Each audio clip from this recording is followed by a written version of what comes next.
एक जगह है वहाँ पे लूट की थी। उन्होंने ये वारदात जो है एक चोरी की गाड़ी में की और साथ ही साथ हथियार भी चलाए थे मौके पे।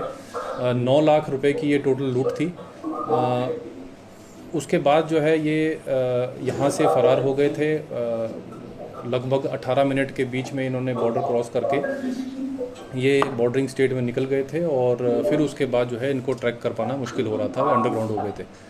इसमें हमने जब एफआईआर रजिस्टर की और टोटल तफ्तीश करने लगे तो उसके बाद हमें इनका रूट और बाकी टेक्निकल और फील्ड इनपुट्स के बाद जो है हमको इनको आइडेंटिफाई करने में एक सफलता प्राप्त हुई थी। इस केस में फिर फर्दर इन्वेस्टिगेशन करते हुए हमने जो एक्यूज़ थे उनको 8-9 घंटे के अंदर हमने इनको आइडेंटिफाई कर लिया था। हालांकि ये क्योंकि इनके बाकी बड़े गैंग्स के साथ जुड़े होने के भी कुछ इन्फॉर्मेशन थी हमको, तो उसके चलते हम इनको ट्रैक कर रहे थे। टेक्निकल और फील्ड इनपुट्स के चलते जो है हमने एक व्यक्ति को खन्ना लुधियाना से अरेस्ट किया था, जिन्होंने इनको फेक सिम कार्ड प्रोवाइड करने का उनका लिंक था। उसको हमने 5 दिन पुलिस रिमांड पे लिया और आज उनको 14 दिन की जुडिशल रिमांड पे भेज दिया गया है। साथ ही साथ एक जो ऑपरेशन जिसके बारे में ये खासकर ब्रीफिंग है आपके लिए, वो चंडीगढ़ में किया गया, जिसमें बद्दी पुलिस भी साथ में थी, ऊना पुलिस के और चंडीगढ़ पुलिस की भी सपोर्ट रही। वहाँ पे हमने एक फ्लैट है 49 सेक्टर में, वहाँ पे 3 लोगों को जो है पकड़ा। उनमें से एक महिला और 2 पुरुष जो है हमको वहाँ पाए गए। उन्हीं के पास जो आपके सामने ये डिस्प्लेड हथियार हैं, 4 मैगजीन्स और लगभग 98 लाइव राउंड और 2,28,000 के आसपास जो है कैश हमको वहाँ पे बरामद हुआ। साथ ही साथ हमको 6 मोबाइल फ़ोन भी वहाँ पे प्राप्त हुए और उसके बाद जो है हमने इनको अरेस्ट किया है। इस केस में अभी भी इन्वेस्टिगेशन कंटिन्यूड है, क्योंकि और लोगों के भी अरेस्ट होने के या मिले होने के इसमें पूरे चांसेस हैं। इसलिए हम इन्वेस्टिगेशन की पूरी डिटेल डाइवर्ज ना करते हुए जो एक स्पेसिफिक इन्फॉर्मेशन इस इंसिडेंट की रही जो चंडीगढ़ में हुआ, उसके बारे में ये आपको बताया है।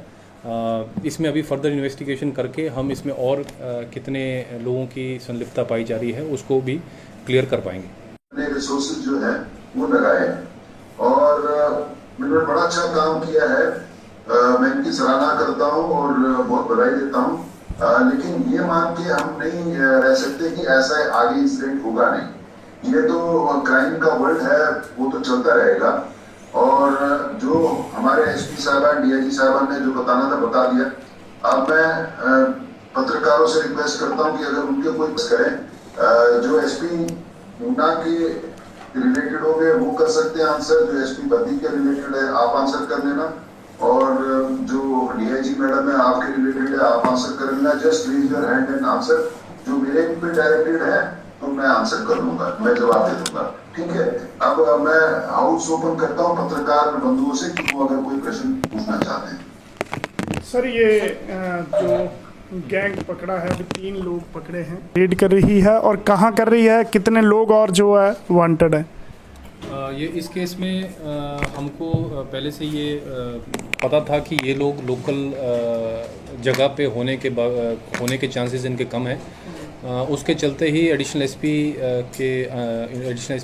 ऊना के अंडर जो है एक टीम गठित की गई थी और उस टीम ने नेबरिंग स्टेट्स खासकर Punjab, Haryana, parts of Delhi, UP और उत्तराखंड में जो है अलग अलग जगहों पे रेड की।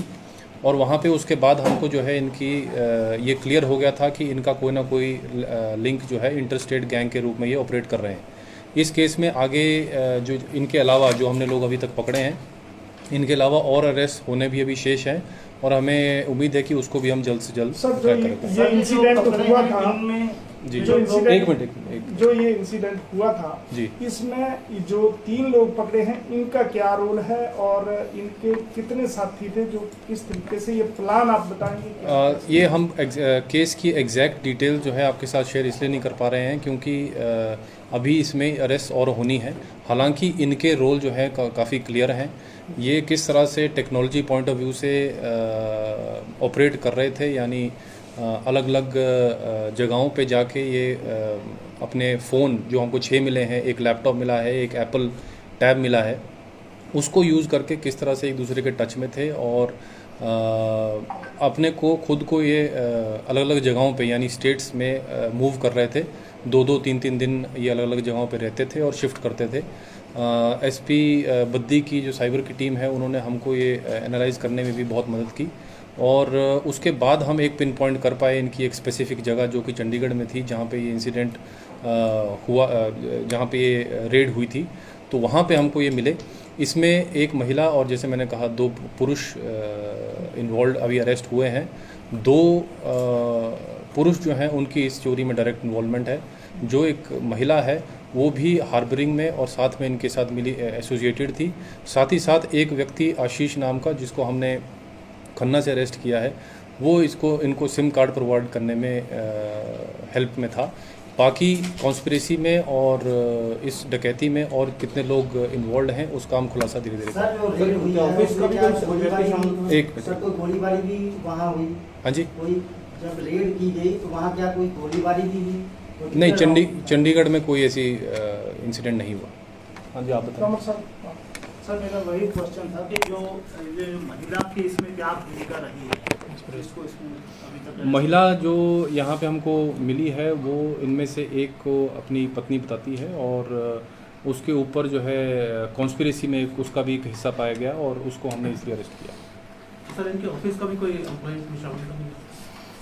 नहीं, अभी यहाँ लोकल कनेक्शन का जो अगर कुछ है तो वो अभी हम उस पर इन्वेस्टिगेट कर रहे हैं और हमें उम्मीद है कि जल्दी कुछ मिलेगा उसमें। सर इनको पहले भी मामले दर्ज है? जी बिल्कुल, ये पहले भी ये सभी जो पकड़े गए लोग हैं इनकी इन्वॉल्वमेंट जो है अलग अलग केसेस में रही है और उसकी फर्दर डिटेल भी हम निकाल के जैसे ही हमको पूरी डिटेल आ जाएगी आज ही उनको अरेस्ट करके कोर्ट में पेश किया गया। पुलिस रिमांड पे उनको लिया जाएगा और उसके बाद जो है हम पूरी इन्वेस्टिगेशन की बाकी जो चीज़ें हमको सामने आएंगी उनको हम इन्वेस्टिगेट करेंगे। आपने कहा कि इनकी शादी हुई है तो क्या आपने सर उसके सर्टिफिकेट कुछ ऐसा कि वो आप कर रहे होंगे उसके लिए? नहीं, अभी तो ये इन्वेस्टिगेशन का मैटर है, समझ रहा हूँ। ये इन्वेस्टिगेशन का मैटर है। इसमें हम जो जैसे आएगा पुलिस रिमांड पे लेने के बाद हम इसको क्लैरिफाई सर करेंगे। उन्ना के अभी कोई जो आरोपी पकड़े गए उन्ना से भी कुछ संबंधित है? नहीं, स्पेसिफिकली अभी हम इसको इन्वेस्टिगेट करने के बाद ही बता पाएंगे आपको कि इनका स्पेसिफिक एड्रेस क्या है, क्योंकि ये लोग एक जगह पे रुकने वाले तो है नहीं, ये अलग अलग जगहों पे मूव करते हैं। बट इनका जो आगे फर्दर कनेक्शन है, जितने लोग इनके साथ जुड़े हैं वो कॉन्स्पिरेसी का हिस्सा बनेंगे, उन सभी को इन्वेस्टिगेशन के बाद हम आपको क्लियर करेंगे। सर आपने संतोषगढ़ नगर में भी इनकी जो राजा शेखों है इसमें आपने लोकेशन देख ली, क्या वहाँ पर भी आपने कुछ लोगों को पूछताछ के लिए? नहीं, पूछताछ तो कर ही रहे हैं जी। पूछताछ हमने अरेस्ट 4 लोग किए हैं, पूछताछ के लिए तो हमने इससे काफ़ी ज़्यादा लोगों को इन्वॉल्व किया। तो सर ये है कहाँ के, सर कौन से राज्य से हैं सर यार? ये स्पेसिफिक डिटेल जो है हम आपको अलग से दे देंगे। ये 4 अलग अलग लोग हैं, क्योंकि जैसे मैंने कहा कि इसमें इन्वेस्टिगेशन कंटिन्यूड है तो हम इसको प्रॉपरली अभी तक रिवील नहीं कर रहे हैं, बट हम आपको ये बता देंगे। स्पेसिफिक इनपुट जो हमने अभी पुलिस रेड की थी उसके संबंधित जो है आपको हमने ये प्रेस कॉन्फ्रेंस देनी थी, जिसका एक वीडियो भी शायद प्रेस में सर्कुलेट हो रहा था। तो उसमें कुछ अटकलियाँ लगाई जा रही थी कि बंदूक उसमें फायरिंग हुई है, ये हुई है, तो उसके संबंधित भी हमने आपको जो है जानकारी दी। बाकी इन्वेस्टिगेशन में हमको जो अभी तक स्टेटस इसका है वो भी हमने आपके साथ अभी सर जैसे चंडीगढ़ में जहाँ ये रेड डाली वो अपने कहाँ रुके थे, मतलब ये फ्लैट किसका था? ये सेक्टर 49 में एक फ्लैट था जिसमें जो उनके मालिक थे और जिनको किराए पे था उनको भी हमने एसोसिएट किया है फर्दर इन्वेस्टिगेशन के लिए। सर इनमें से एक मर्डर का आरोपी भी है? यहाँ ये जो इसमें पकड़ा गया इसमें जितने भी एक्यूज्ड अभी तक पकड़े गए हैं उनके पुराने केसेस भी काफ़ी ज़्यादा केसेस में इन्वॉल्वमेंट पाई जाने की हमको इन्फॉर्मेशन है। जैसे मैंने कहा ये सारा डेटा निकाल के अभी हम इसमें और फर्दर पुलिस रिमांड पे लेके इसकी इन्वेस्टिगेशन करेंगे। सर ये मकान जो लिया हुआ था ये किसने लिया हुआ था?